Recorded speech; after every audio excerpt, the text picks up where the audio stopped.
6, 2025, Oroville City Planning Commission / Historical Advisory Committee meeting. Please call roll. Commissioner Zilich. Present. I note Commissioner Smith absent. Commissioner Hamilton. Present. Vice Chair Sheard. Present. Chair Jenkins. Here. And then I also note Commissioner Jensen and Rossi absent. Thank you. Please stand and join me in the Pledge of Allegiance. Salute. Pledge.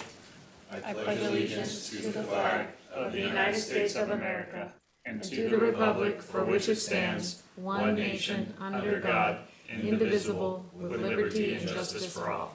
Thank you. Please be seated.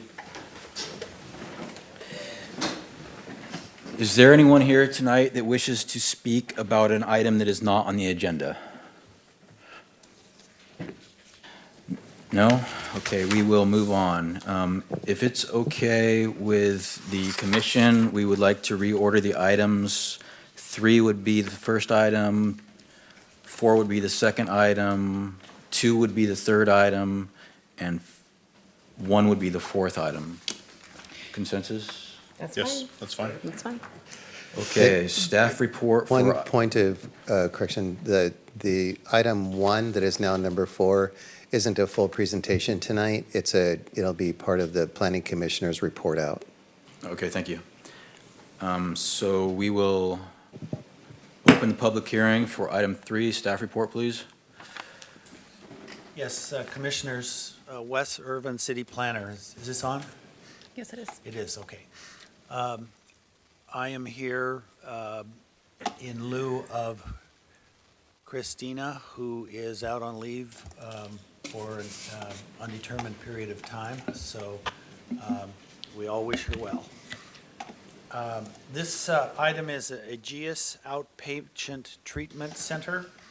It's planned for the former FKO retail building at 1121 Oro Dam Boulevard. And there's a slide up as to the building and the site plan. The plan is to convert half of a 5,500 square foot building that was formerly retail into medical offices and leave the other half vacant for storage or for future use. The site itself is large. It's 68,000 square foot parcel, has plenty of parking for patients and staff, and the applicant has agreed to restripe the lot and remove the 2 Connex boxes that are at the rear of the property. They may also need to, or decide to put chip seal or something down on it to improve the parking lot. An existing landscape maintenance agreement is in existence for the property. Applicant has agreed to update, fill in, and improve the existing landscaping. They will also be creating a path of travel, which is that black line, horizontal line that you see, from the front door to the new Caltrans, newly constructed Caltrans sidewalk. Signage is, if you go down to the sign, that one. Okay, give me just one moment. Okay. Signage is replacement of existing signs. There's no new signage anticipated. Sorry about Sorry, that. it's just wanting to load a little funky. It's technology.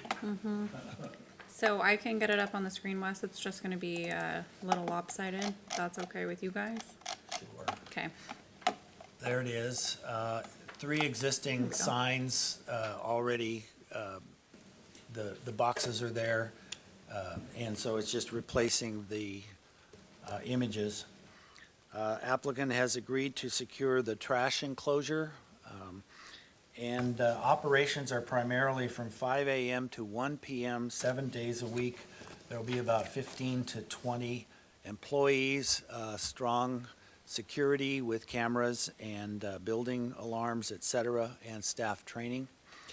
So the biggest concern that we had at the Development Review Committee for this project was its location on a very busy state highway, and whether it would collect or attract vagrant and unhoused or persons to the facility.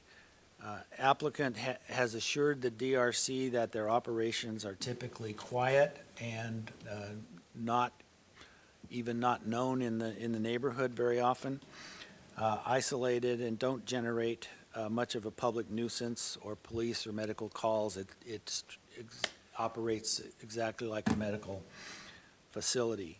Clients come in, get treated at their appointed times, and leave. We do have the applicant here, Moises Alcantara from Aegis. And then lastly, the building is over 500 feet, that's the last slide, from any schools or residences, which is one of the requirements for an outpatient treatment center. Staff recommends approval. Thank you. Would the applicant like to speak? Presentation?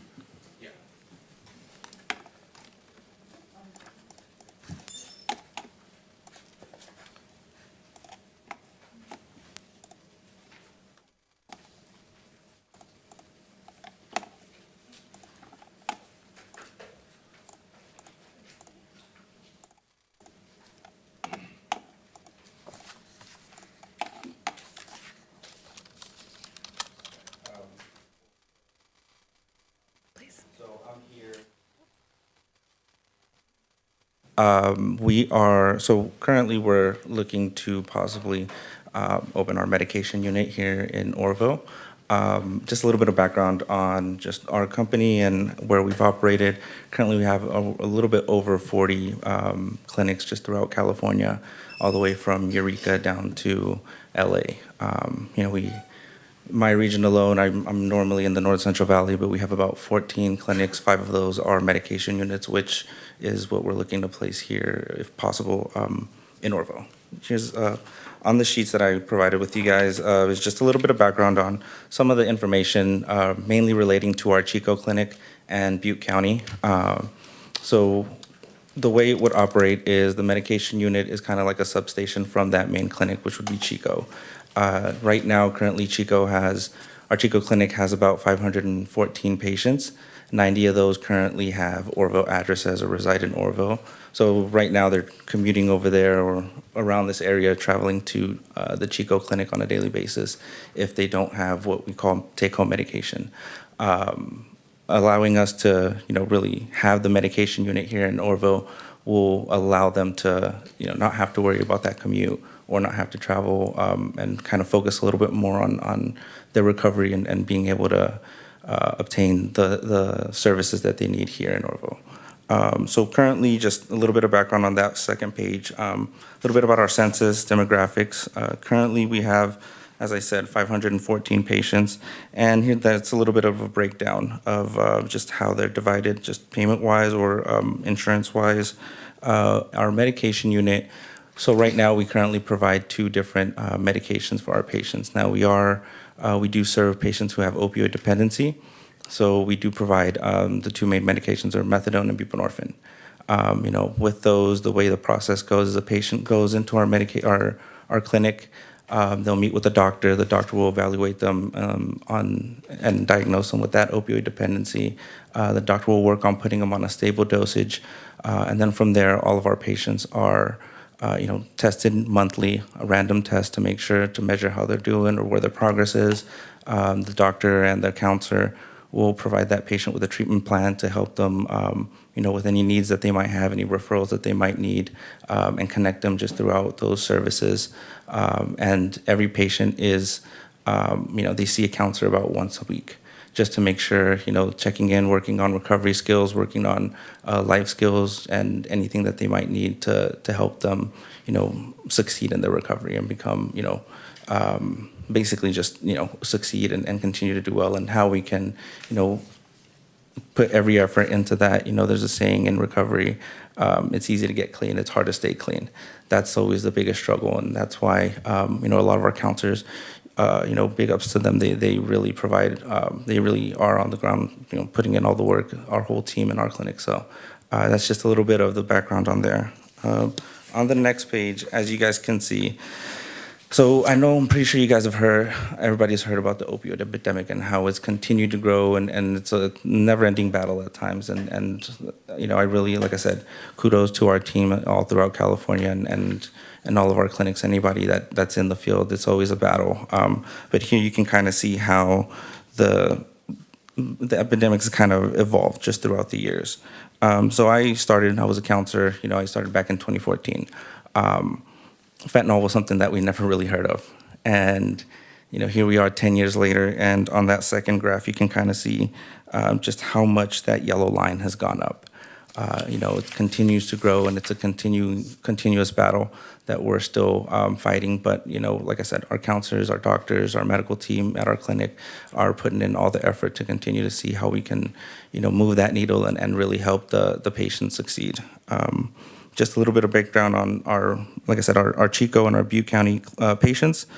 So currently, right now, the primary drug of choice when they do come in, obviously, like I said, is 48% of those are fentanyl users. We have 27 that struggle with heroin, 11 that currently struggle with hydrocodone, and 13 with oxycodone and other opioids. So that's just a little bit of breakdown of just what the demographic is when in our clinics. So if you go on to that last page, that's so that chart right there, the relapse rates, kind of has a breakdown of our patients in terms of the testing and what the favorable percentages or the relapse rates are when they come into our clinic. Like I said, every patient is monitored by our doctors. They continue to, our doctors do a great job of making sure that they're on the right path to recovery, that they're continuing to get stable on their medication dosage. And if they're not, if they're struggling, if they're still continuing to use illicit substances, then that's, we continue to work with them to adjust and make sure that they are on that stable dosage to really, focus on other aspects of their recovery and not have to worry about withdrawals or not have to worry about, illicit activities to function.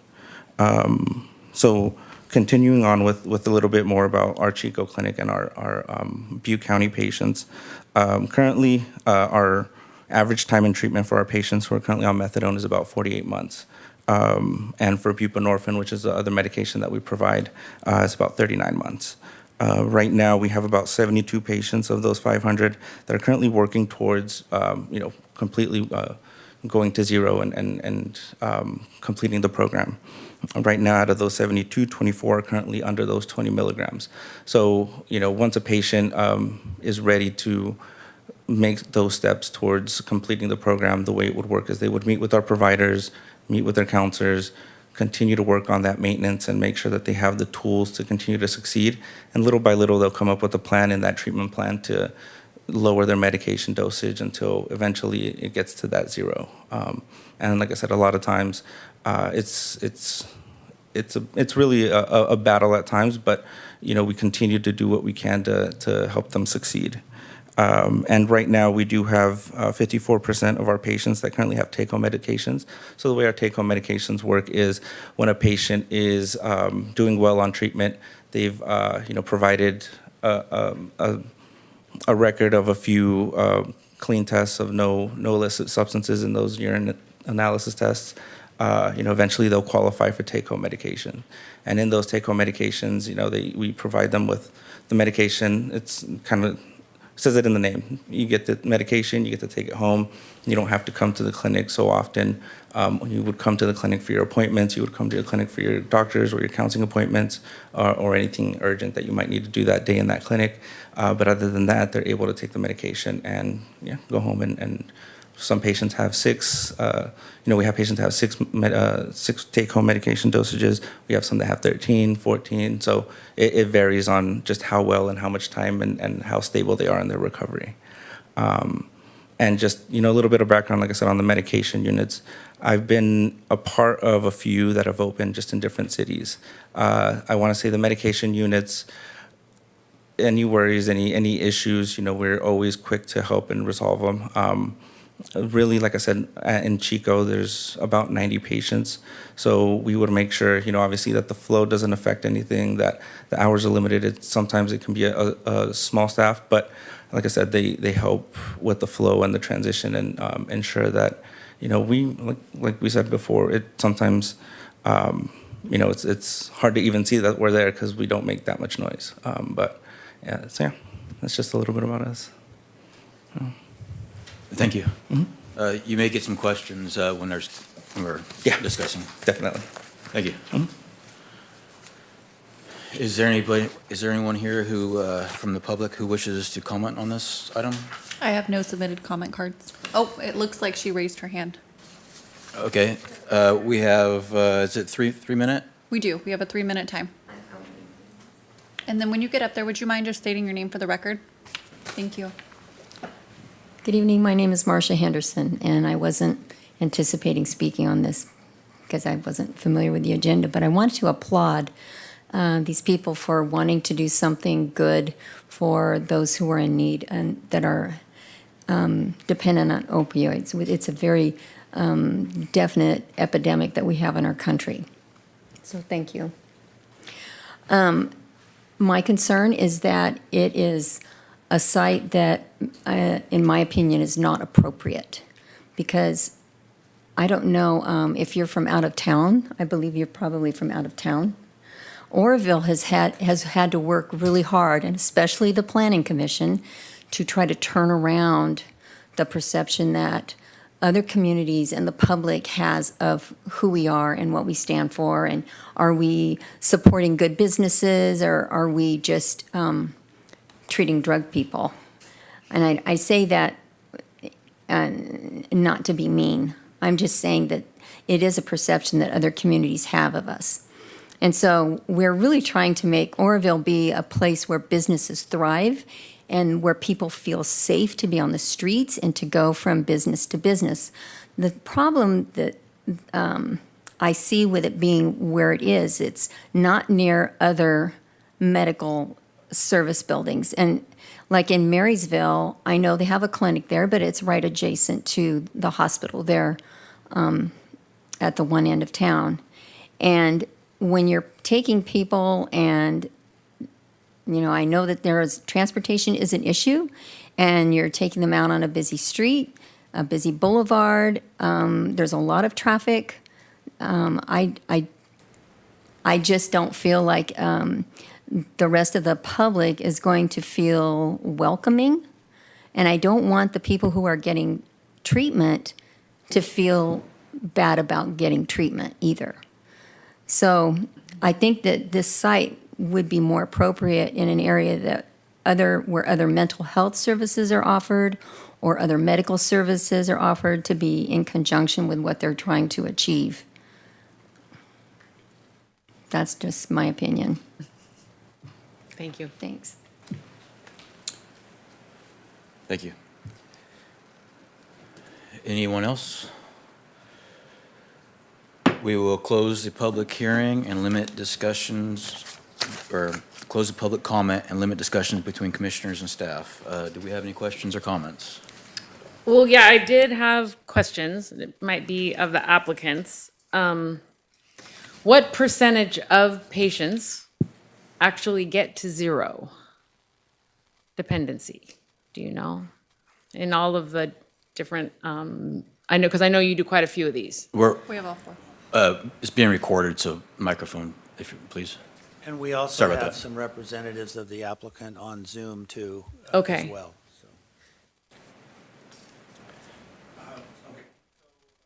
So. You're still muted. Hang on. She'll get the mic on. Okay. Go ahead. So normally about just depending on where they are, depending on where their treatment, where they started, success rates are around 10% to get to that zero. But it's not, it's one of those continuing to have that effort in terms of getting to that zero. Every patient is in different steps of their recovery in terms of just how long they were using. Unfortunately, we've had patients who have been using illicit substances longer than they've been, more than half of their lives. So it is a little bit more of a work in progress. Accompany that with some other with codependency or co-occurring issues. That eventually they'll again, it's a work in progress. It's continuing to have that effort, and like I said, the goal is to continue to help them to taper down and get to that zero. But a big step of it is also where they are in terms of how they were before to where they are now. Like I said, a lot of times in that being with their counselor, being with in the clinic, you'll see patients who, I've had patients when I was a counselor who, were on the street. Unfortunately, they didn't unhoused, didn't have, too many resources, and a part of that recovery and getting to that zero eventually was those hurdles of let's find you stable housing, let's find you, some resources so that you can manage your money. So all of that kind of goes into play in terms of that getting to that zero. Obviously, the goal is always to live a life without having to worry about, dependency on any substance. But the journey there obviously is a big part of that success in every patient. And how many of the If I could patients add are really homeless? quickly. So it's kind of like if you think about in perspective, because this is a medication that's prescribed by our physician. So anybody, for example, let's say on diabetes, it could be something that they're on for the rest of their lives, depending on their situation. There's a lot of medical. We have a young woman who's had multiple open heart surgeries due to her drug use, and we're working with Stanford, and they're saying absolutely not. You cannot take this person off. She's expected to be on it for the rest of her life, and she's, in her 30s. So, I mean, there's different scenarios, but we really just base our success rates on our illicit drug tests that each patient has to submit on a monthly basis. And so usually after the first 90 days, once they get stable on medication, our success rate of testing illicit drug free is over 70%. Would you please identify yourself? Oh, sorry. I'm Rebecca Mitchell. I go by Becca. I'm the regional vice president for Aegis for all of Northern California. And I had another question. How many of the patients are homeless? I know, if I'm understanding it rightly, they voluntarily go to a doctor who would then get them to your clinic. It isn't like they just walk in. No, they Or- so No, they can. They can. They can, okay. Yeah. So They what can. percentage of them are homeless? I believe. Do we have that number? It should be on that paper. That's what I was grabbing right now. On average, across the state, it's about less than 5% of our patients are Yeah. homeless in each location. Okay, the success. This was my other question. Thank you for being patient. So they go on methadone.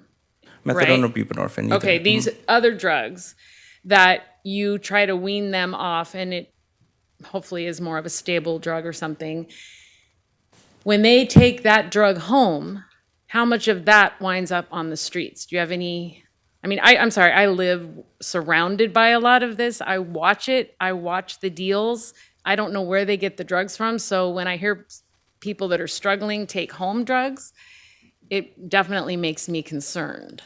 So, in those scenarios, it doesn't happen often. It hardly ever happens. We hardly have issues in our clinics. And if it ever does become an issue, or if it ever is something that gets brought to our attention, we have rules and regulations and kind of our steps to kind of prevent it and to really stop it from happening ever again. Because we want to make sure that, part of us being or opening a clinic or medication unit is we do care about the community, and we want to make sure that we're providing the safest environment for our patients, but also, keeping an eye out for the surrounding areas, our community, and making sure that our patients are there for the right reasons and continuing to get the help that they need.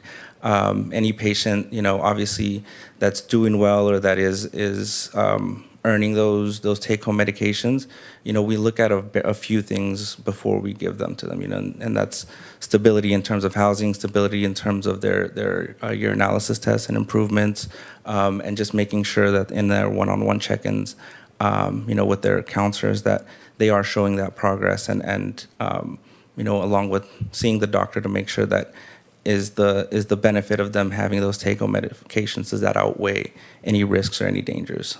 We do evaluate all of that, and we want to make sure that no situations like that happen. Again, if it ever does, it's something that we, you know, work extremely hard to try to prevent or try to stop it from getting any worse or becoming an issue to begin with. I know, and I totally hear you, but you wouldn't know if it was happening. I mean, that's what I watch in my neighborhood. I don't know how you would know if that was happening. So that's a big concern for me. I will say too, patients in a lot of our clinics, they care a lot about their stance or their treatment, and they don't want anything to jeopardize that clinic or that location. So we do have a lot of patients. Like I said, if it has happened in the past, it's actually patients who have been, hey, we want to make sure that this doesn't get out there. And they, you know, like I said, they kind of police it as well. They want to make sure that, you know, the environment's great. And you know, same thing with any other issue, loitering or any other concerns. Patients really do take an interest and really care about that clinic, just to make sure that, because they understand that this is it's something that's helping them out. We're here to help them out, and again, we want to make sure that we're giving them those tools, and they'll do anything to continue to make sure that they're on that road to recovery. And if it's, you know, like I said, self-policing or making sure that things are going as smooth as possible, we've had that situation before, and they are, like I said, they are an extension of making sure that we are doing everything we can to prevent situations like that.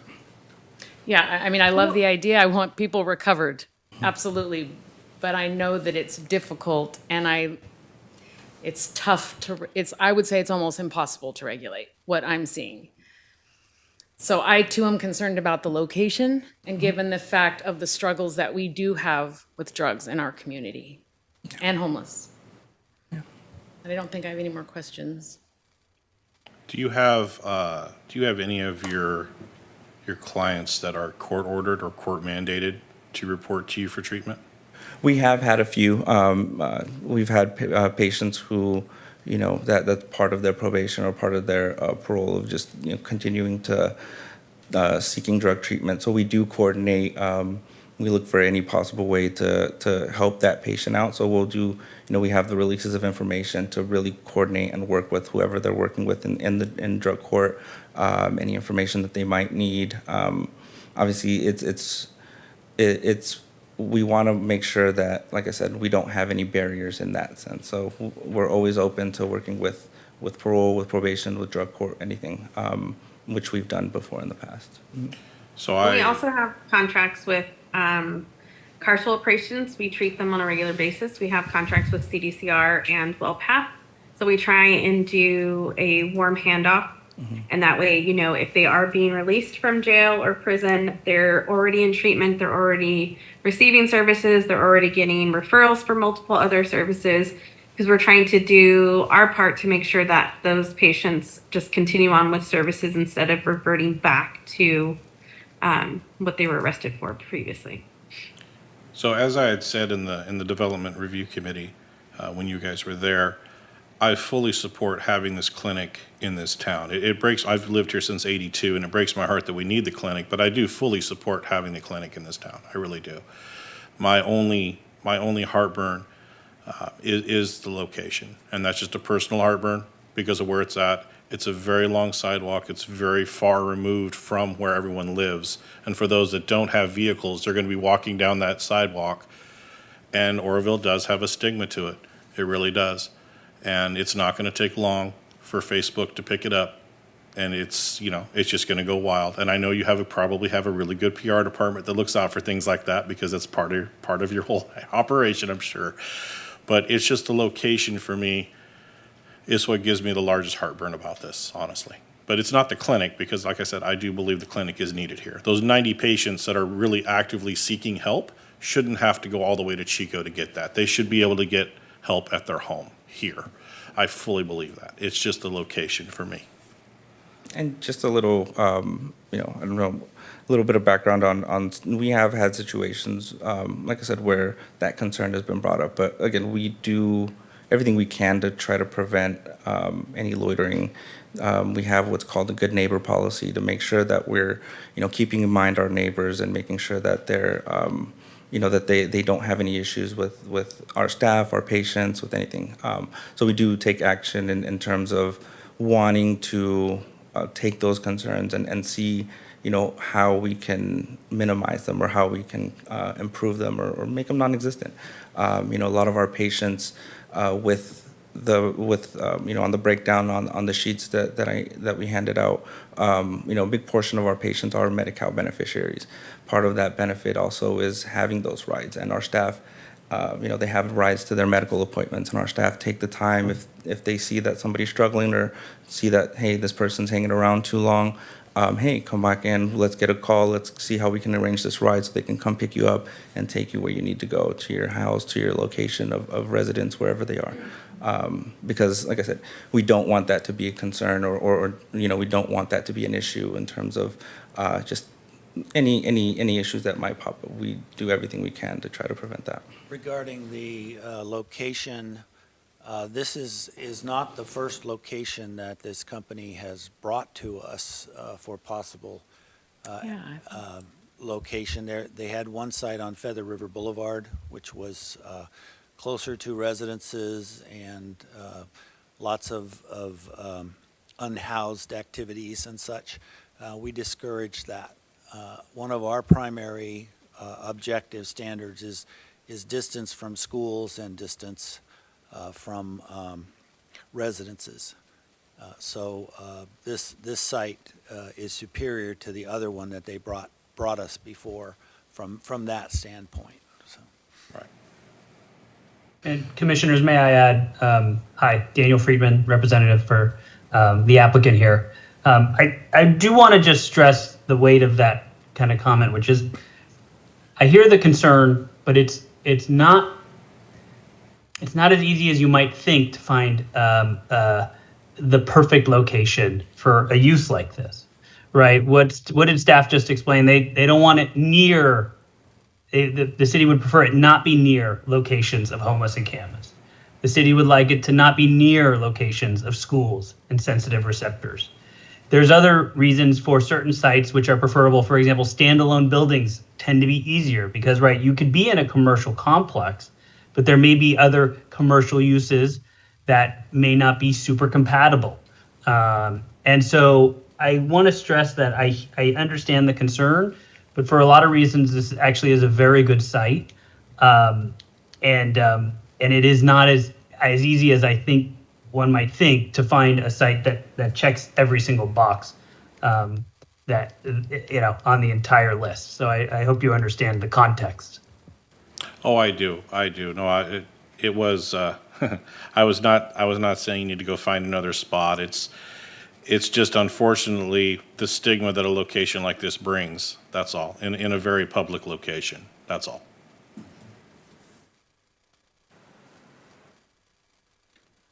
Well, I think you find too, like if you really, I'm not sure if anybody's been to one of our locations that we have throughout the state, but honestly, it's just like walking into a doctor's office.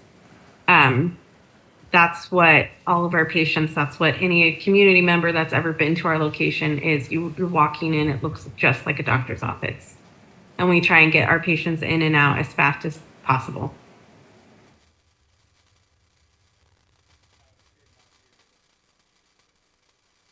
He's going to do it. I got it. Yeah. So you were talking about the census of 90 patients in Oroville.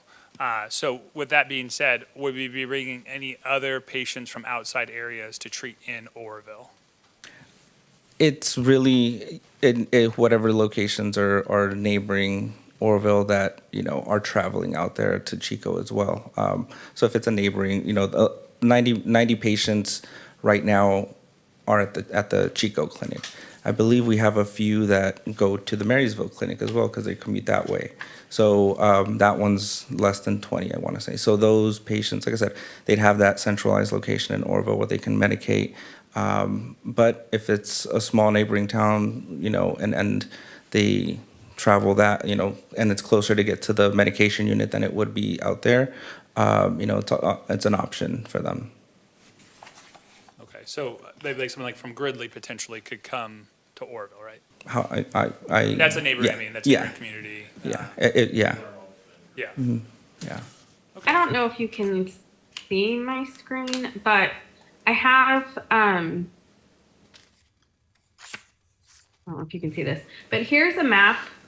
Blue is current patients from our Chico location. Red dots are current patients at our Marysville location. So you can kind of see, obviously this is Chico, this is more centralized for Marysville. But I mean, even with Marysville, we have people coming from over here. Chico, they're coming from the 5 too. Oroville, if I scroll in a little bit, so there could be potentials coming from, off of Butte City and the 162, because that's more of a direct route. So coming off of the 45 that way. And then also there's nothing really towards the east. So we could be hitting some of these smaller towns that are more rural as well. But right now, this is where all the location for Oroville is coming from. And these are current. We have had patients who have left us because transportation is an issue. So we could be seeing more.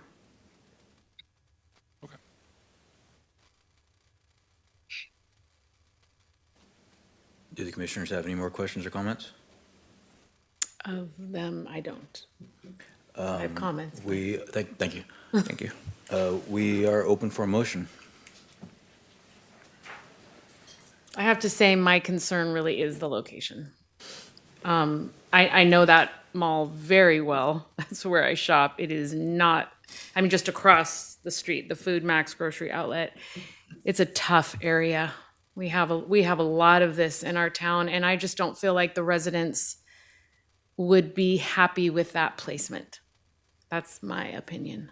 I think it's really hard. I'm supportive of it, but I really would love to see it in a different area.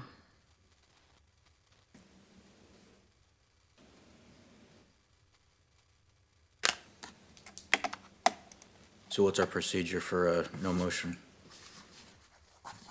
If there ends up being, well, you want to answer that, or? Sure. If there is no formal motion made tonight, then it would need to probably come back. It would be really at the discretion of you guys as to determine whether you'd like to move forward with this item or not. Does staff have an opinion? Staff has recommended approval. Would staff like to give us any additional information or any other thoughts from staff? Well, there's only one little bit of information that may be relevant. There is already a operating methadone clinic in the downtown on Montgomery Street, not too far from here. Not a good location. And really, we don't get any, I don't know about code enforcement or the police department, but we never hear about it. It's been, I've only heard about it, I think, twice since I've been here, 5 years. So I didn't even know it existed for the first 3 years that I was here. So it operates, these facilities tend to operate rather quietly. That's positive. Yeah, well, but on that note, on Montgomery, which is our commercial business district, it is a hardship to have a methadone clinic where we want retail and thriving businesses and shoppers feeling comfortable. So I would say that is not, we're not thrilled with that location. It's there, right. And it is operated by the county too, or under contract with the county, is Yeah. my understanding, so. Yeah.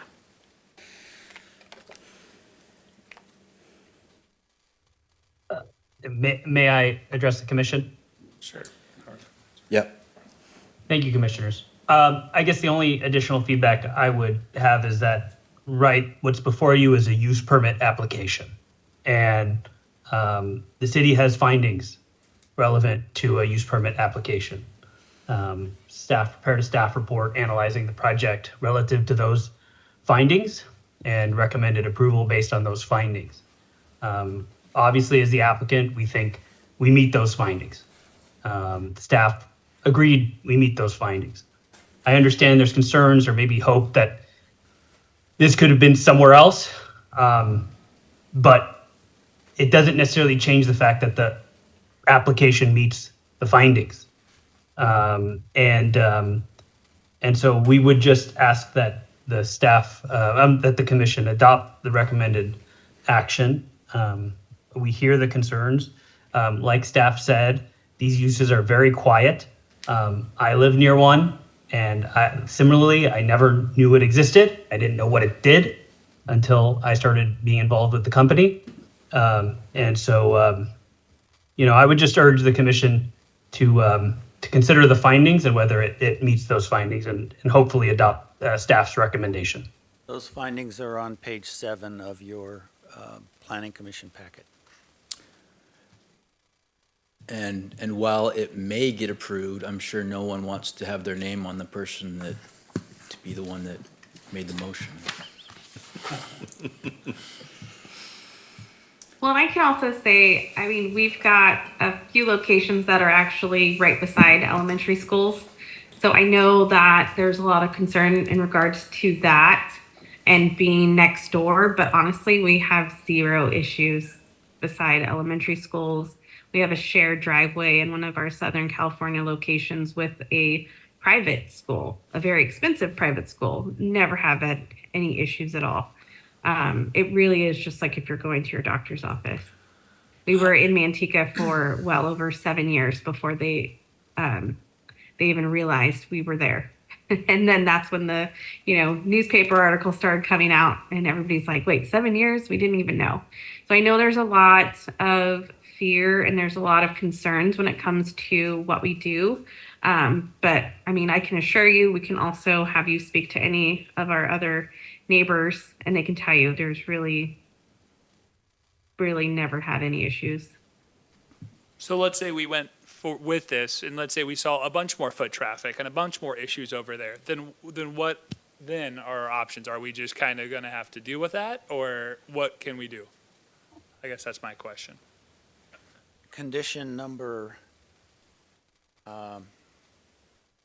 13 on page 20 of your packet says that this commission may revoke or modify any use permit at their own discretion. And I know it's not super close to a school, but I think Stream Charter School's pretty close by, if I'm not mistaken, as well. And, that's, they already have their issues with the surroundings of that area currently. So it just makes me a little good.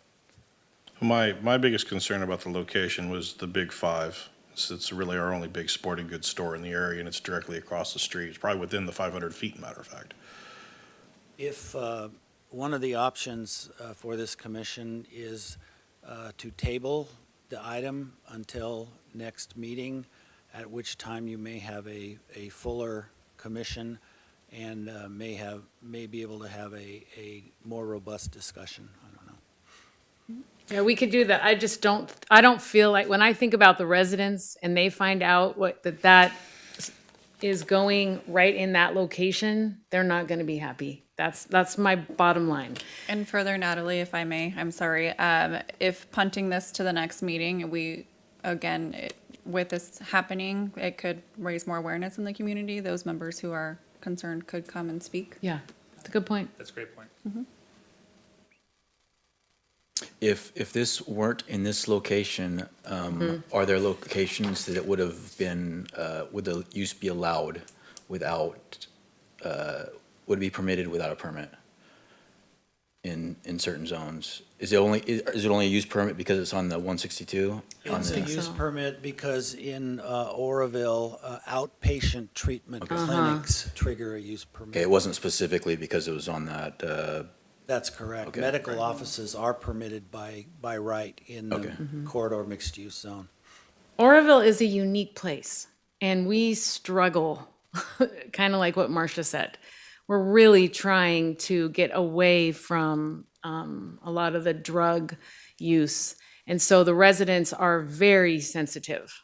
And we want businesses, and we want that mall across the way there is a struggling mall with homeless. and drug users. And so it just doesn't, it's not going to have a good, the public would not be happy with it, is But my opinion. but like I've said before, we need this here. Yes, We need this here. We don't want, we have 90 patients, human beings that live in our community that need help, that are having to go all the way to Chico. I do not I want to be so supportive of this. I really do. For me, like I said, it is just the location. I wish I owned a building that I could be like, here you go, and have it more over towards the hospital or something. I guess the other thing as far as how people vision and look at it, it used to be an FKO. It was a kid's clothing store. You know, there's another perception there. Everybody, the chatter around town for the last 5-6 years has been, you know, are they going to open up another kid's store or something like that? So there are people that look at these buildings and watch these buildings. So I would be willing to make a motion, because I do not want to say no. That's what I'm not looking to do here. I would like more of the commissioners to be here. So I'd be willing to make a motion to move this to the next commissioner meeting, if that's the general consensus, if everybody agrees. And then we can have a larger discussion about it, maybe get some more public involved, and maybe the staff could maybe do a little research into other clinics and see if there's police reports or anything like that, something that will help explain to the community why it's a really good idea to have this here, just to take some of the burden off of a simple decision. and the public is only notified if they go on the agenda, right? This isn't Correct. something that, it's not like a liquor So it- store, obviously. No, there was no Yeah. social media post, nothing Right. like that. That's why I was gonna say, you are the commissioners. If that's something you want more transparency with the public, it's absolutely at your discretion to go and let them know, other than our regular agenda process. Okay. Part of the public notice, a mailer did go out to every property owner within 500 feet of this facility. Okay, that's what I was Or, wondering. I'm sorry, it was 300 feet of this Okay. facility, to notify them of this use permit. Mm-hmm. And we have not received any feedback. And that's mainly businesses that are right there. What Okay. process do we need to do to table? We don't need a formal motion. If we just have general consensus, then we can go ahead and It move this to doesn't, the it next doesn't look item. like this will get any farther in this meeting tonight. Okay. We'll- So is that we'll the need- will? we'll- Is that- I believe we need to table Okay. I it. think we need to move it to the next commissioner meeting. Perfect. I have general consensus. We'll go ahead and move to the next meeting.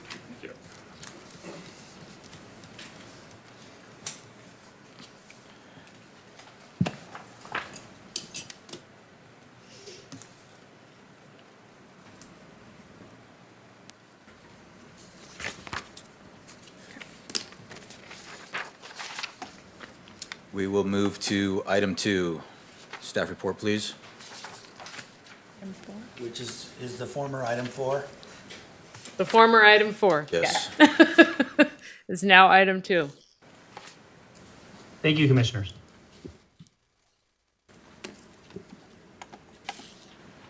Good evening, Commissioners. My name is Brandon Mata, Planning Intern.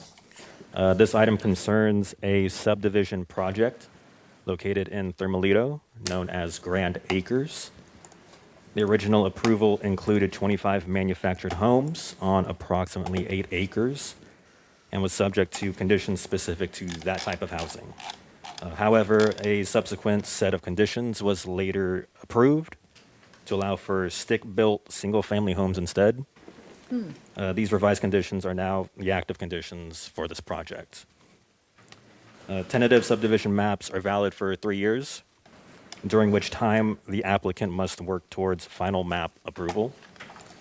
In many cases, including this one, additional time is needed.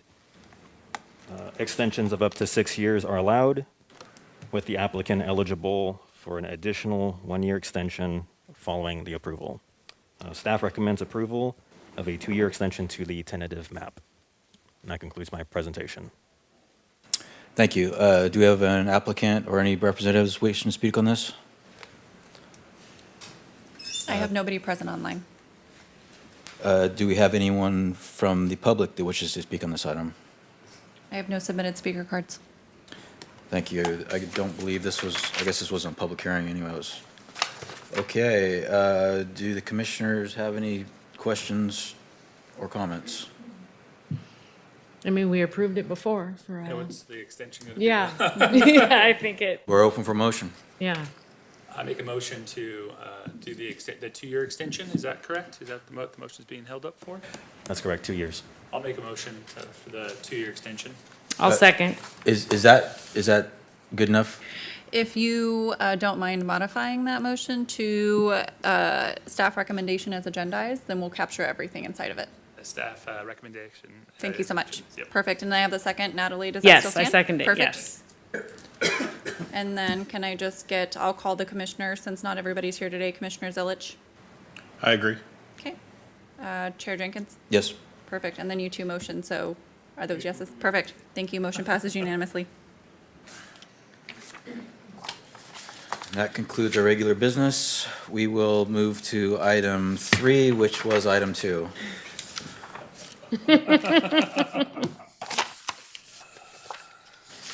Okay, That's the annexation. you bet. Give me just one moment. I'll get this presentation up on the screen for you.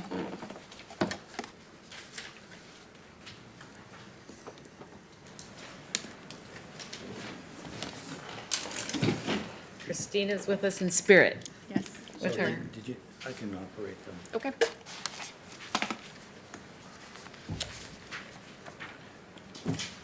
This is an informational item for the Planning Commission.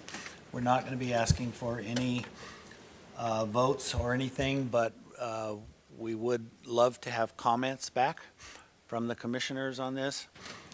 This item was presented to the City Council last Tuesday on the 17th, and what it, let's see, how do Will you I click right there?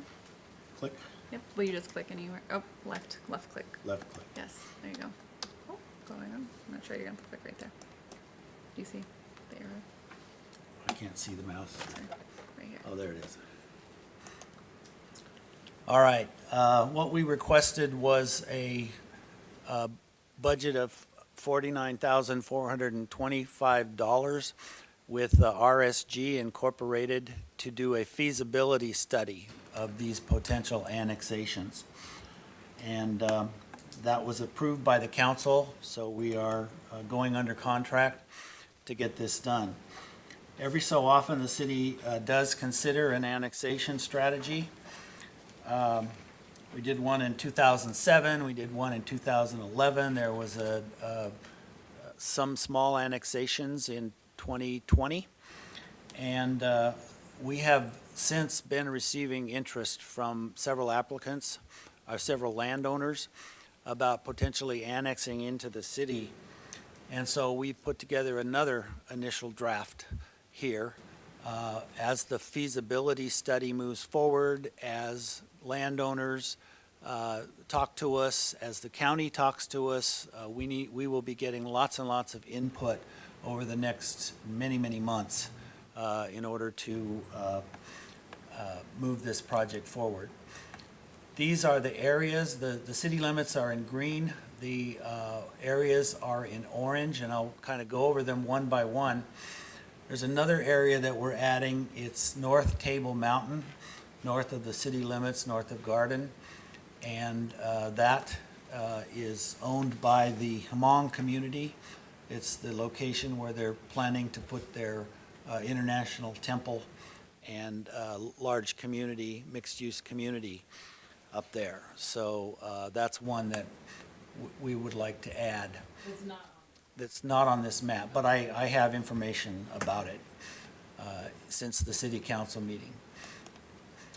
So the first annexation is Long Bar. That's north of Montgomery to the east side of the river and the railroad tracks. And it's 125 acres on the left of that green dotted line. And in order to make a contiguous legal annexation, we also think we have to add on the portions to the right there. We don't have to because we are adjacent to the city limits to the south. That is a single owner. It is undeveloped land. which we have had actually conceptual presentations about a 125-unit townhome condominium complex that would take advantage of the views overlooking the river and such. It's a sloped site.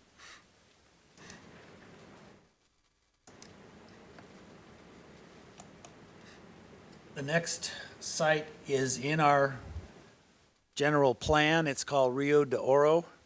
It's south along Highway 70. At the south edge of that red dotted area is Dingerville, which is the golf course down there.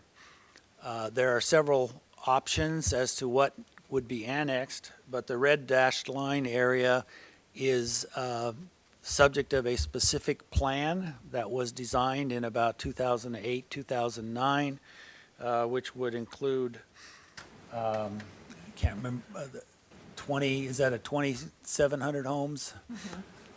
And some water features and such. It's all on the hill there. As you drive down Highway 70, the middle of that area is where the walnut orchard is now. And the green dotted line is other potential areas to annex, and the purple north of the red dash is to the west of Highway 70, up against the river, and there's quite a bit of industrial. That's where the salvage yards are, the Buy Me signs and everything there. The yellow is Highway 70 Industrial Park, the former Louisiana Pacific lumber mill, which we would have to annex in order to remain contiguous with the city limits, which is a LAFCO requirement. So the Sight and Glances own that. We have had preliminary discussions with several of the folks in this area, and more to come. That is a conceptual image of the development that would occur there in that specific plan. Various different types of housing and such, parks and community center. This next area is Oro Bay, which is to the west of the golf course, to the west of the airport, and to the west of Linkside, which is the housing development that's out there. The top edge of that is West 162 towards the After Bay on the left. This was a specific plan that was approved in 2009 by the City Council and proposed for annexation. A developer, an EIR was done. This has 2,400 homes and a 5-acre commercial area, and it never got to the point of going to LAFCO for annexation. It is in our general plan, so it's considered there. In order to make a contiguous annexation, all the purple area would be included. The area to the west there, we have interested landowners and developers who would like to be annexed and develop a 160 or so unit housing development there, right at where they end the left end there. So that's one That area is not in the sphere of influence, but we would be expanding the sphere of influence at the same time as annexing, right? correct. The Oro Bay must have changed. They built that Live Vine winery up there in the northwest corner. Yeah, that's on Wilbur Road, I believe. Yeah. Yeah, which is right to the left edge of that red line. That's the excerpt of the specific plan that the city approved. It has a central north-south corridor, green belt with different housing communities surrounding it. And then the commercial area to the north against the highway.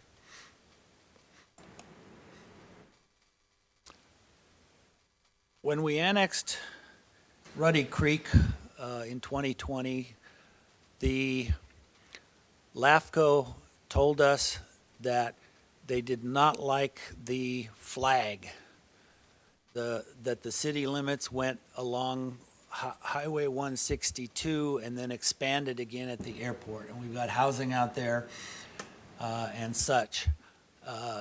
They are currently requiring that we annex more on both sides of that highway.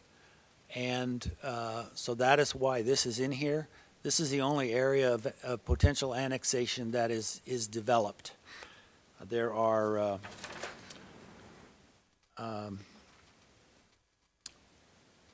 three options there.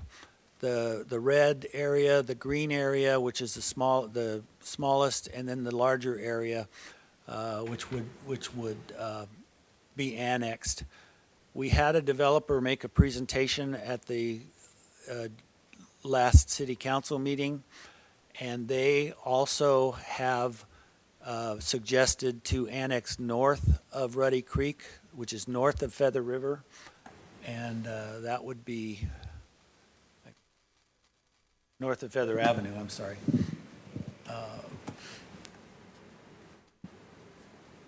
I don't know if you can see the mouse, but I can't.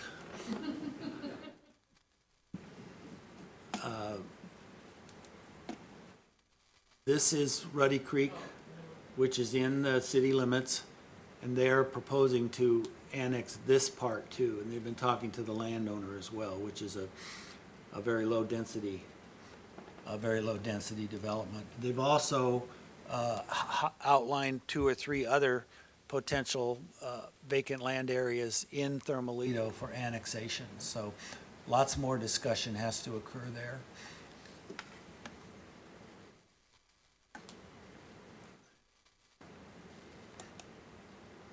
That is one of them. The 150 homes to the left there, that is a proposal that the county is currently evaluating. They're going through the CEQA process right now. And then this area here is under construction. This is Orchard Crest, which is the second phase of a manufactured home community. So we have lots of options as to where to draw those lines. And we do know that in 2020, we had a workshop here in this room where Tom Lando, who was the acting city manager at the time, talked. We sent a letter out and said the city is thinking about potentially annexing the Thermalito area. And we got 230, this room was filled with people. We got 230 form letters signed that said that they were opposed to annexation and very worried about whether they could still keep their animals. So those would be key issues in any annexation of existing homes in the Thermalito area, which would have to be dealt with. That's a little larger version along Biggs there. And this is even a little larger version.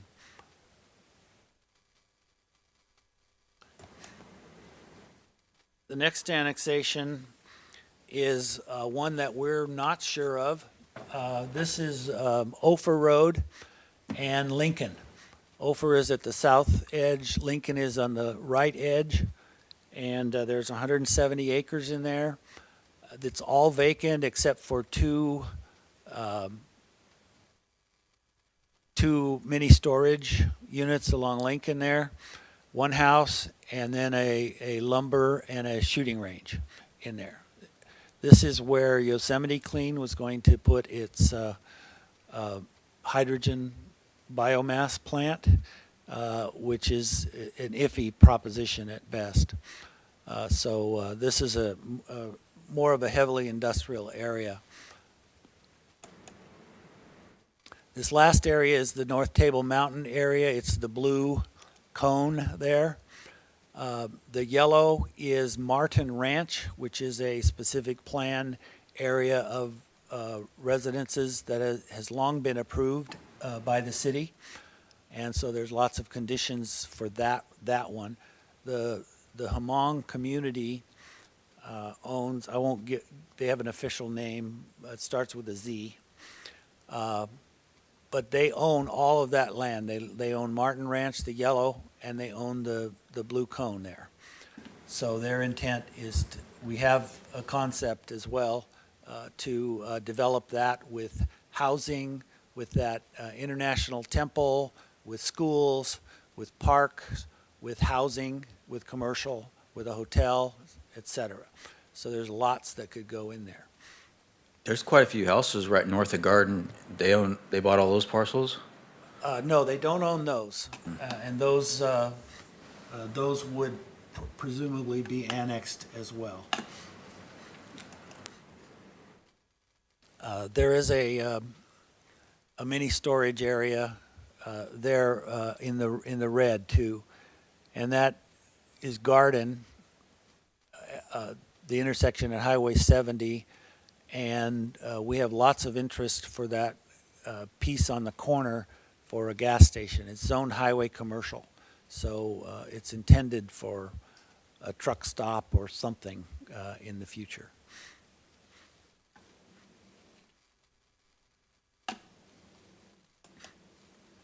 This is everything north of that green line is not intended for annexation, not on the annexation concept at this moment in Thermalito, so there'd be a lot of Thermalito that would be left alone, depending on where we draw those lines.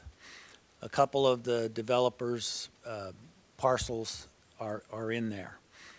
This developer that spoke owns Ruddy Creek now, has bought Ruddy Creek and is intending to develop it, has bought Linkside 2 and is intending to develop that. So there's 97 plus 56 homes out there that they could build pending the creation of a CFD, Community Facilities District, or a Mello-Roos bond, which would cover the cost of building the infrastructure. I don't know if I said that well enough, Pat, but that's what they're doing. We've done some screening factors on annexation. You can look at this at your leisure. The one note that we do expect opposition if we try and annex Thermalito. In the annexation process, we can propose annexation. LAFCO then takes care of a process where they notify all the potential property owners that would be annexed, and a protest vote can occur. If 25% of the property owners oppose the annexation in writing, then it has to go to a vote of all the landowners, and the vote determines whether it is annexed or not. If 50% plus one send a letter saying they're opposing the annexation, it's dead. Not even a vote, it's just dead. So these are some annexation factoids. So depending on the area that we would be looking at annexing, could be quite a lot of work involved with outreach, a lot of staff time, probably consulting time as well. Some of the other areas that have very few owners would be easier to annex, but and some of them have some challenges as well. So a preliminary estimate of the annual revenue, fiscal revenue, because there's property tax and sales tax as applicable to whatever's being annexed. If you annex a house, you tend to lose $25 a year in fiscal return because of the services, police, fire, et cetera, services that would be needed to serve that household. If you annex a commercial land or operation, you tend to make $42 or $43 a year fiscally, so it's a positive. And this table explains that wherever there's a home, we can lose revenue over, but $30,000, $150,000, $2,000 may not make a difference. The feasibility study will refine this and correct it as needed. This is a early version of a timeline. It's an 18-month timeline for almost any annexation. When we annexed the South Lincoln there, which included the rescue mission, we annexed a very small piece of land down there, and that took, I think, 6 or 7 months to complete. So it's a long process. The areas that were you had shaded in gray are common to all of them, right? So if we were to, say, knock those out for a few areas that we'd be interested in, the rest of them would all take the same amount of time. If we did them each one by one, then it's a full 18-month for each one of them. Pretty much, yeah. Yeah. Yeah, because of all the process steps that have Yeah. to occur. So that's it, looking for feedback, information. We're going to set up a meeting as early as next week with the county to go over this and see what their reaction is, since they would be losing the land, and start getting moving on this. So if you don't get 25 letters, or even if you do, or 25% of the residents don't send in letters, it goes to city council. Either, and it's their vote determines. Is that how this process works? It would first go to city council.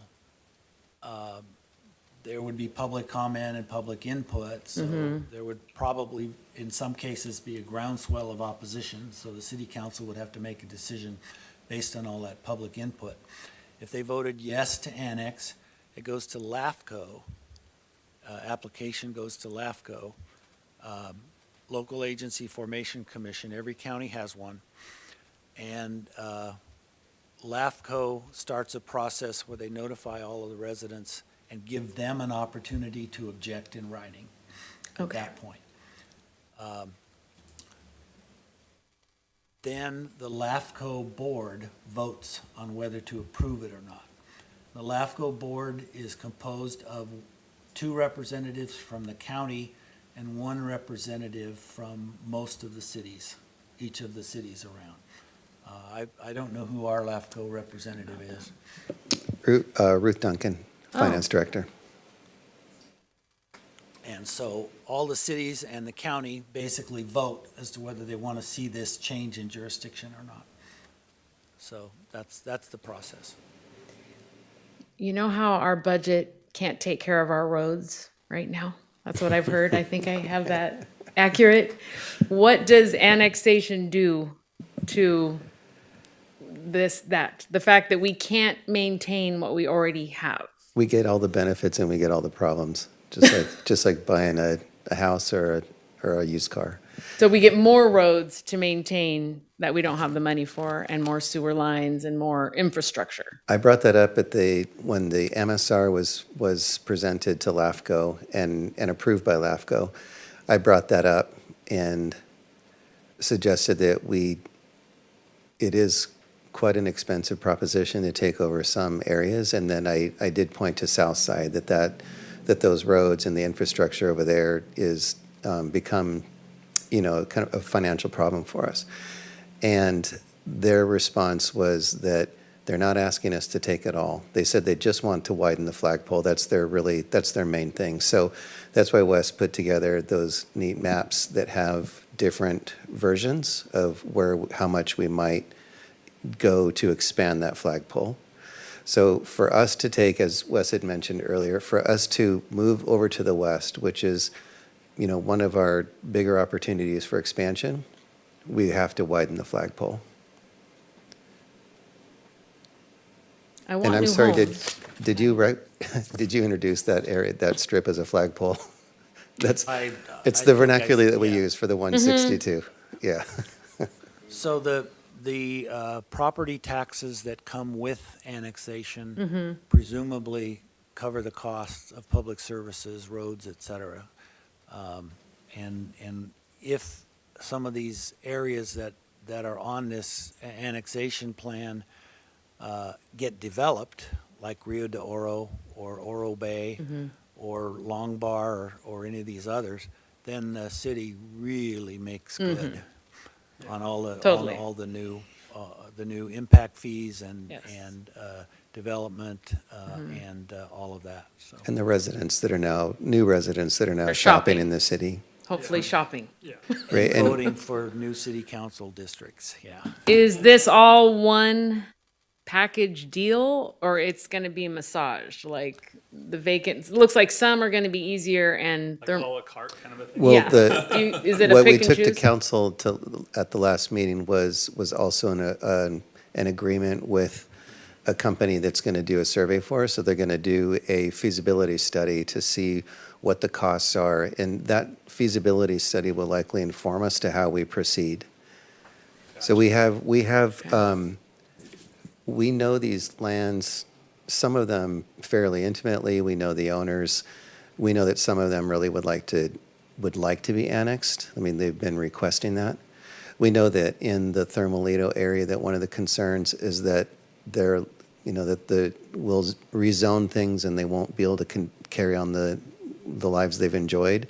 And we have no intention of changing any of that. Just like when we had annexed the area to the east, there was the same concerns that were raised, as I understand, because I wasn't here, obviously, but from what I understand, there was a lot of pushback and a lot of concerns that we would change zoning, we would change code to make them match the rest of the city, but we didn't change that at all. And from what I understand, they now like being part of the city. So it would be the same thing over there. So they have animals, they have other things that are unique to Thermalito that we would not be changing. One of the advantages of being a city resident is that you have a vote for city council, which has, instead of Yes. being a They're sort of frustrated. a lost, Yep. a lost tiny little bit of the county and the county's jurisdiction, you have more direct authority over decisions that are made in your area. So I've heard that a lot of the business owners downtown live in the unincorporated areas. And they don't have a voice. That's how they feel. yeah. And to answer your other question, we have a tentative phasing of what did you say, ad hoc? A la carte. A la carte annexations, so, which will be changed, I'm sure, as the feasibility analysis moves forward. Well, and Wes had also pointed out that we have a developer that has an interest in some of these areas, so we might be looking at those to accommodate the developer. And they've requested, one of the areas that he showed that the developer doesn't own land, but is interested in that area. So, depending on the feasibility study, how that comes out, we'll look at, like, as I said, that'll inform us on how we move forward, what the cost will be to the city and what we'll have to do to develop out those lands. Wendy. So without widening 162 city limits, LAFCO isn't going to let us annex anymore to the west? To the west, right. Presumably, we could still annex the other locations, but if we want to go out towards Oro Bay and out towards the After Bay, then we would have to annex, we would have to increase the flagpole. And just to be clear, the city's just asking for the money for the feasibility to actually do this. The city did already approve a contract. This is informative for the commission. Okay. And if you have any other suggestions or recommendations. This same firm that's doing this feasibility study did the feasibility study for the annexing South Oroville. The area they studied was much greater than what was actually annexed. And at that time, they recommended against annexation because it would cost the city more money than the revenue it would bring in. And the mayor, when Mayor Reynolds was the mayor, he was very fond of saying that South Oroville, the annex part there, nets us $2 million in revenue and costs us $6 million in services. So we have to be careful as to how we do this and what the feasibility says. I guess the only thing I could say is to maybe check with the county to see what capital improvement projects they have going on at the time. When Southside was annexed, the county was in the process of curb gutter and sidewalk all the way down to the VFW, and then the annexation took over and it cut off at the Wow. annexation line. I have So that hurt them. I have that plan and that notebook in my office right now. Wow, So that's a good call. that We'll is. we'll look at that and delay those parts. And I don't know if I'm understanding it correctly, but the only really already built-out area is the Thermalito annexation. All the rest are wonderful opportunities for great new developments. So they seem very different to me. So, That's correct. So the Thermalito part is really, I mean, it does make sense, right? That area should be widened. But you're correct that area is really the only one part that's developed out. And there are, in each of those areas, there's some houses, there's a little bit of this and that in each one of the areas, except for Long Bar. I think is the only one that's just completely empty. But the other ones have little bits here and there. Okay, well, we'll move forward with the feasibility. We'll take 2 or 3 months, and before any annexation occurs, this body has the onus to deliberate and make recommendations to the city council. Thank you. We will move into reports where we have placed item 1. okay. Oh, look, and we have someone on. This is a business advocacy report. And this city council, I know, as you all know, this commission and the residents of Oroville and our staff are extremely pro-business, which is a wonderful thing. Everybody here, every entity that seems to be in city wants to see thriving, successful businesses that bring customers, offer goods and services, and jobs. But we've also noticed that there's a struggle to get that done and to take that idea from the entrepreneur or the existing business and get them open and get them functioning and succeeding. It's kind of a divide between the dream and how it actually fleshes out. So I've been pondering this for a while with a lot of concerned citizens and talking to city council members, and we actually formed a committee, Business Advocacy Committee, BAC. We formed this and we were approved in February by the city council to make recommendations to the city council in keeping with our mission, which basically is to streamline the codes and procedures to make it easier for businesses to flourish. So we're not anti-regulation, as I think that might come up sometimes. We are pro-streamline minimal regulations that help do what we all want to do. We're an ad hoc committee. We can't make any decisions. We just make recommendations. We've been working for a few months on this, met with a myriad of business owners, done a lot of homework. We dig into the codes and the procedures for what business owners have to go through. And we've come up with 2, we think, pretty simple recommendations that we want to make to City Council. We've presented them to the Executive Committee, and they are going to come to this commission next month. So I'm just going to tell you, one of them is we have too many items that require use permits. We've made recommendations in all of the 5 use permit tables. And we also want to develop a volunteer city-sanctioned advocacy program that helps bring that outside perspective to coordinating the intention of the code and the procedures and how that actually affects businesses. And we also want to serve as a united voice for people who are working with the city to get their license and make changes on their business. So we will bring those to you next month, and we'll do a full presentation, and you'll get these use permit packets in your agenda that you can look at. That's And- my report. And to be clear, just to follow up on that, so these are, what the changes that are being requested are changing the zoning code. So it does have to come to Planning Commission first. Yes, And the allowed then- uses, yeah. Yep, and then it goes to the city council to actually change those zoning codes. Yeah. Use permits are expensive, so it can be a block for people who want to do things. Thank you. Do we have any other commission reports? Historical Advisory Commission reports? No, we've been, Staff reports? I have a couple. We have, the new website is almost complete and Oh. it's planned to be launched on July 17th. So we're pretty excited about that. We have our website development team working with staff members from each department.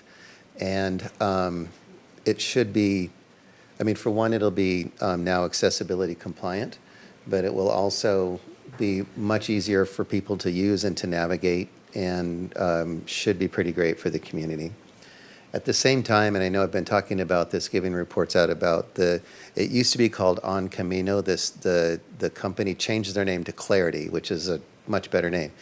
But they are, this is the thing that where a person can go on to the website, click some buttons, and they'll be taking them down a path that's relevant to them, that helps them understand what their project is.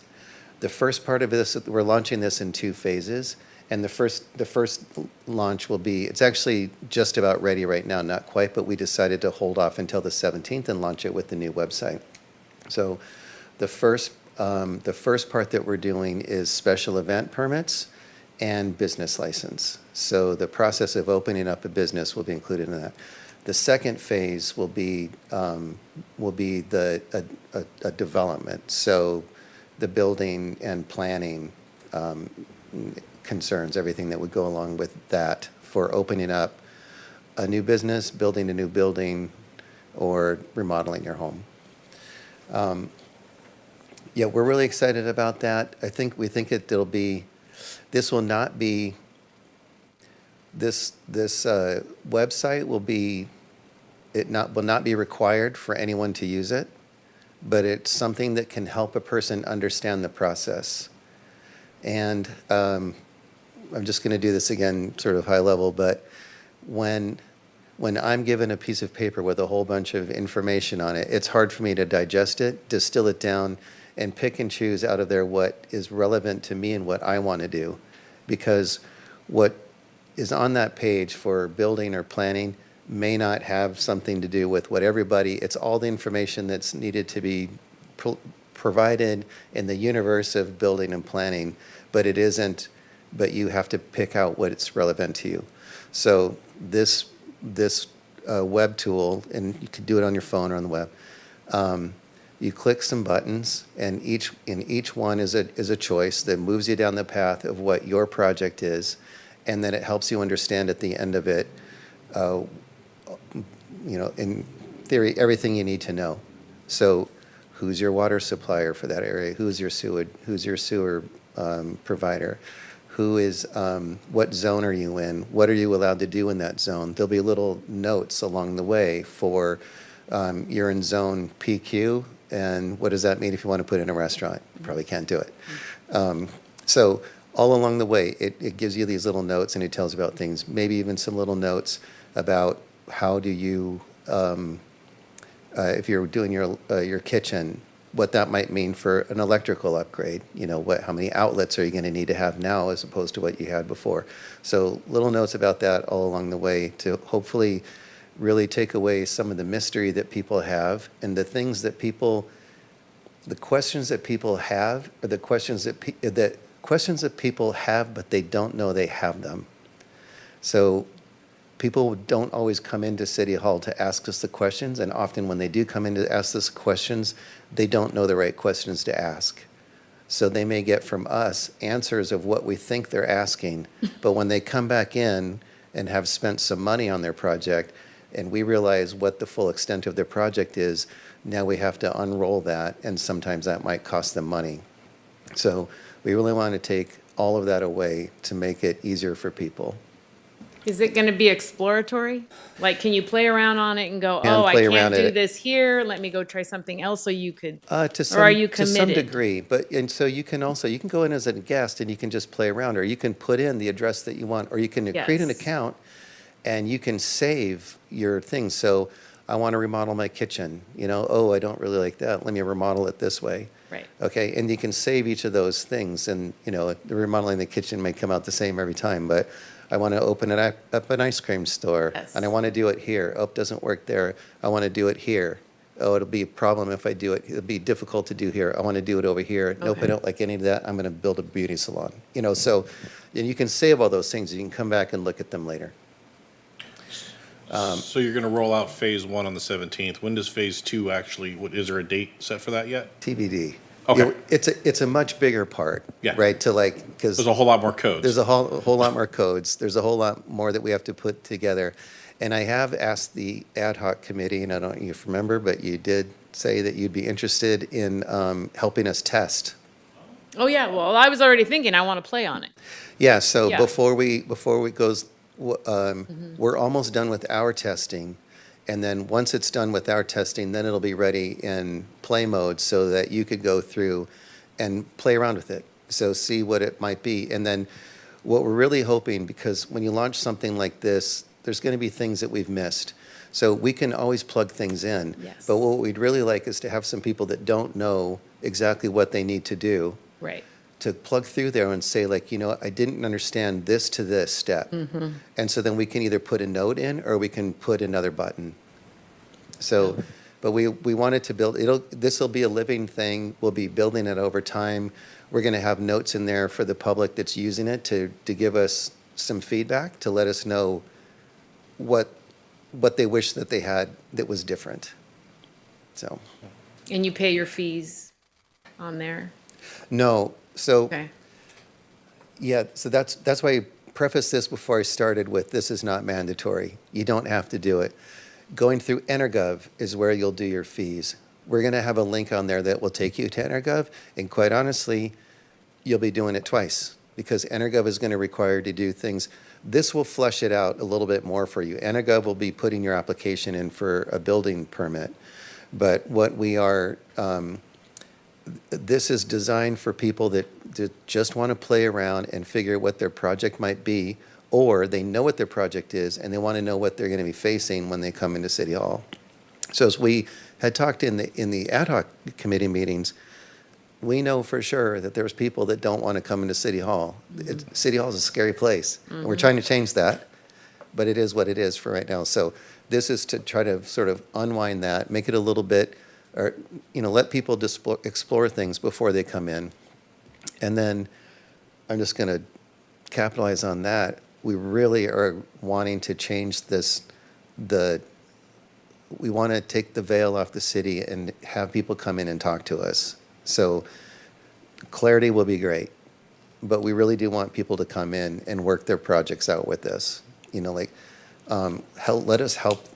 We want everyone to let us help them figure out what they're doing. We're not going to be able to do this forever because once we start to really grow, if the staff doesn't grow too, then we will be stretched a little bit too thin. But right now, we do have the capacity to help people figure things out, and we really want people to come in and take advantage of that while they can. Coming to the council on Tuesday night, we have a presentation by a company that's coming in to do biomass, and they're working on sort of a whole universe of things here that's really interesting and fascinating. And I've been talking with some of their industrial neighbors about providing direct power to them. And so to do that, the city has to form a public utility.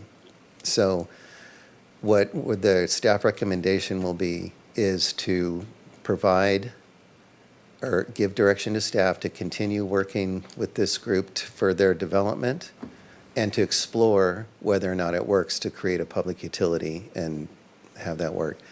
The idea is to hopefully lower the cost of electricity for industrial leaders. So if you form a public utility, could you be more like SMUD and REU? Like, I mean, can you, we're could you not- eventually get away from PG&E? We're not that ambitious with it right Okay. now. I mean, for right now, you know, we want to put our toe in the water and see if it's Okay. warm enough to jump in. Make Well- sure a shark's not there to bite the toe off. Right, I mean, you Make know, sure you like- still have power. right, so we want to make sure that it works, you know? I believe it is. The company that's coming to do the presentation has been doing biomass for decades. And one of them, his father used to build biomass companies, and they're in England. So before you ask, why are they coming to California? Because England is way more strict than California. They feel like they just took Wow. ankle weights off coming here, so. Another thing we have coming up, and we're a ways away from doing this, but Wes has started exploring, we've been diving into wetlands and the vernal pools. As if we are expanding out to the west, that's what we got to deal with. You know, it's lousy with vernal pools out that way. So Wes had contracted a company to come out and just sort of explore around the airport, see if we have lands that's suitable for vernal pools. Guess what? There is. And so we're now exploring like what to do with that. And like, so we have like sort of high level, is it available? Is it possible? Now we have to do some additional studies to see whether or not the soil is appropriate and there's enough inoculant, is that the word, Wes? Inoculant, that we can pull from other areas that are close by in an effort to see if we can help ease the burden for some of the developers that want to come. So we've been thinking about this and toying with it for well over a year. And it's a tough nut to crack. So we've just decided, okay, well, let's just start to really explore it in earnest. And so I don't know if this is something that would ever have to come back to Planning Commission, but I just wanted to let you report out that it's something that we've been thinking about. We're trying to like find that last piece of the puzzle that really helps us get development to happen. So it's an offset? If you create vernal pools here, okay. Well, Like you a can't- carbon offset, but. You're no longer allowed to buy those credits from someplace else. If you Okay. if you destroy or tear up a vernal pool, an acre of vernal pool, you have to create another vernal pool to replace it, and it has to be in the same vicinity. So Wes has some really great ideas about some other areas and some where we might be able to make some arrangements with some landowners. And so it's something we're exploring because Yeah. that's been a real problem for us with the developers. And this is part of us just reaching out and trying to grab people and bring them in, but make it easy for them once they get here. Well, I couldn't say, I don't know if it was intentional or not, but that big development between Dingerville that's north or west of 70, the best thing that they did was put that orchard in there. 100%. 100%. Yeah. No, that's right. I mean, that could be our low-hanging fruit possibility, but it's a big area. So we do have a developer that's mentioned that he's very interested in that. And so, we'll see what our study comes back and how that fleshes out. But yes, Wyatt, yeah, good point. That was a smart move. We built so many shrimp ponds in the Bay Area. My company did so many millions upon millions of dollars of shrimp ponds. And then, well, they're vernal pools. We call them, they're fairy shrimp. Okay. Yeah, it was a big thing down there. All the developers got together, and that was when you could offset and you could move it away. Like you could be miles away with the vernal pool. When you destroy this one, you create one way over here. And they took huge areas down there off of Highway 84, the Dumbarton Bridge, just huge, massive areas, millions of dollars worth of real estate. They made it all these rolling hills and vernal pools, and it looked like a bunch of rice fields out there. And then they got to just move everything over there, and then they got to build their developments. So the last thing that I have on my list is we have a new hire over here. So this is, we had already floated the job, assistant planner. And after speaking with the ad hoc committee, I was kind of mulling it over, and I thought, What we really probably need is a new business handholder, a new business liaison. And so we started to look at maybe that position could actually sort of fulfill that both things. And so really have high hopes for Kylie. She's just been here a week, but she's been very, very pleasant to work with. She's very eager. She's very sort of hungry to learn. And I've been introducing her to people that, along the way, and I'll continue to do that. But I'd like to give Kylie a chance to speak for herself. Okay. Hi, everyone. Yes, thank you for the introduction. My name is Kylie Cope.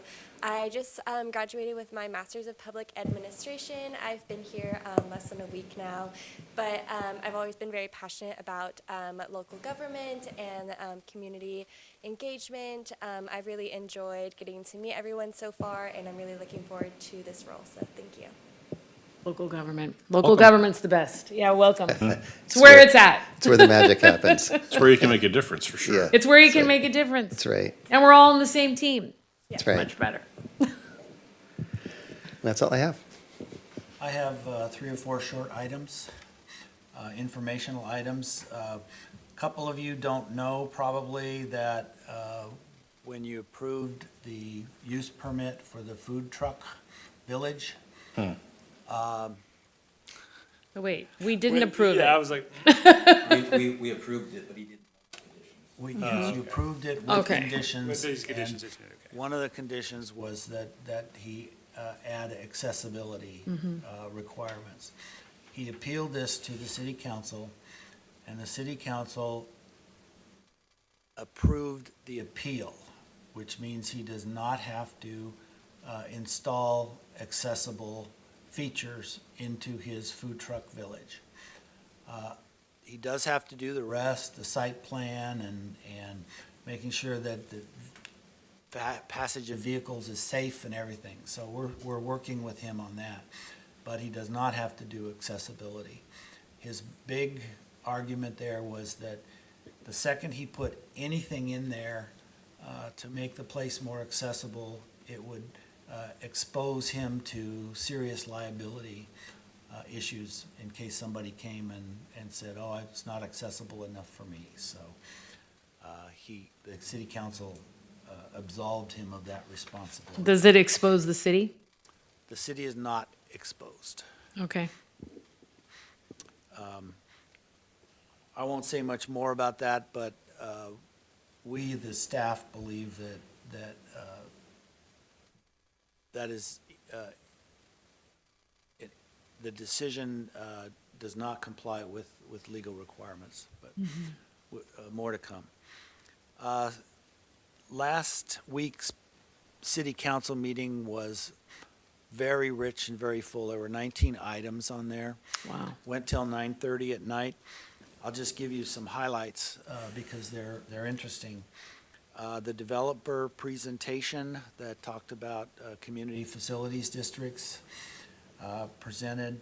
The city approved an FAA grant application for $307,000 for crack seal on the runways and the taxiways out at the airport. They approved the annual master fee schedule, which has some slight increases in it. They approved a new 3-year contract with CAL FIRE, so we are CAL FIRE for 3 more years at least. They adopted the 25-26 budget. They beefed up the Housing and Community Navigator program and contracts. They approved joining Pioneer Community Choice Aggregate Group, which is another way for us to get cheaper power here outside of PG&E. There are 200 CCAs in California, and Pioneer is one of them, and we would be joining Pioneer. And then there's new contracts with our police chief, Jason Wines, and our new public works director, Alyssa Stutz. Oh, she's the, Yeah. not the assistant anymore. Wonderful. Those Yeah, are the absolutely. highlights of the city council meeting. So it's now he's not just the interim chief, Jason? He's Oh, the actual awesome. chief. Great. That's great. Anything else? I Nope. think we've said enough. Nope. Okay. We will adjourn to July 24th, 2025 at 6 PM.